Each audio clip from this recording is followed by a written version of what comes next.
Сәлеметсіздер ме, құрметті әріптестер? Мен Сванбаева Гүлнұр Галымовна, Астана қаласы номері 3 арнайы мектеп коммуналдық мемлекеттік мекемесі 8 Ә сынып тәрбиешісі боламын.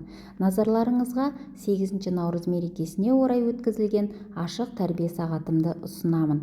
Тақырыбым «Ана біздің гүліміз». Мен бұл тәрбие сағатымда пайдаланған педагогикалық жаңа идеяларыммен бөліскім келіп отыр. Сабақтың жүрісіне келетін болсақ, күнделікті әр сабақтың басында оқушылармен ынтымақтастық атмосферасын құру мақсатында бір-біріне сәттілік тілеп, оқушылардың көңіл күйлері көтеріліп, сабаққа деген ынтасы ашылады, сөздік қорлары артып, тілдері дамиды. Тыныс алу жаттығуы раушан гүлі деп аталады. Оқушылар демін тартып сыртқа шығарады, яғни раушан гүлін иіскейді.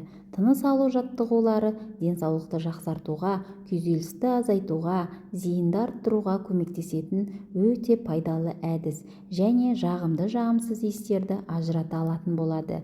Жаңа сабақтың тақырыбын ашпас бұрын үнемі сабақ барысында кездесетін жаңа сөздермен таныстыру және жаңа сабақты ашу үшін миға шабуыл әдісі арқылы оқушыларға арнайы сұрақтар қойылады. Оқушылар өз ойларымен бөліседі және сұрақтарға жауап береді. Сабақтың тақырыбын ашу үшін әртүрлі тәсілдерді қолданамын. Сұрақтарға жауап ала отырып, жаңа сабақтың тақырыбы мен мақсаттары анықталып, оқушылар сабаққа назарларын аударады. Сабақтың ортасында ана мен бала махаббаты туралы бейнеролик көрсетіледі. Оқушылардың анаға деген сыйластығы, құрмет көрсету дағдысы қалыптасып, анаға деген сүйіспеншілік сезімдері оянады.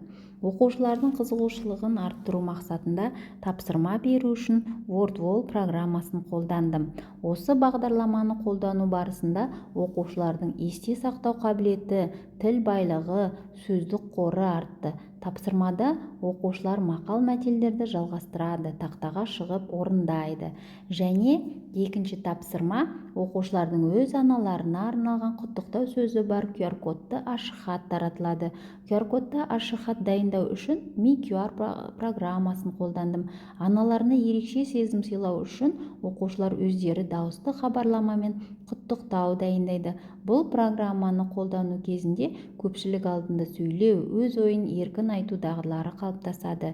Соның ішінде қауіпсіздік ережелерін сақтай отырып, гүлдің және көбелектің суретін қиып, желіммен жабыстырады.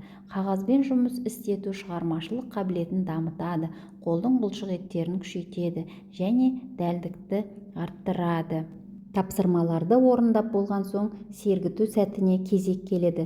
Сергіту сәті сыйлық ойыны деп аталады. Ұл балалар тақтада ілініп тұрған суреттерді таңдау арқылы суреттің артында жасырын тұрған қызға тілегін айтып сыйлығын береді. Бұл ойында ұлдар қыз балаларды құрметтеуге, ізет көрсетуге тәрбиелеп, сыйлық беру мәдениетін, жақсы тілектер айту дағдысын қалыптастырады. Сабақтың қорытынды бөлімінде әр оқушыға ананың маңызын түсіндіріп, оны құрметтеу қажеттілігі туралы жеке пікір айтуға мүмкіндік беріледі және ана туралы ән орындалып сабақ аяқталады. Бағалауға келетін болсақ, оқушылар шапалақ ұру әдісі арқылы бірін-бірі бағалайды.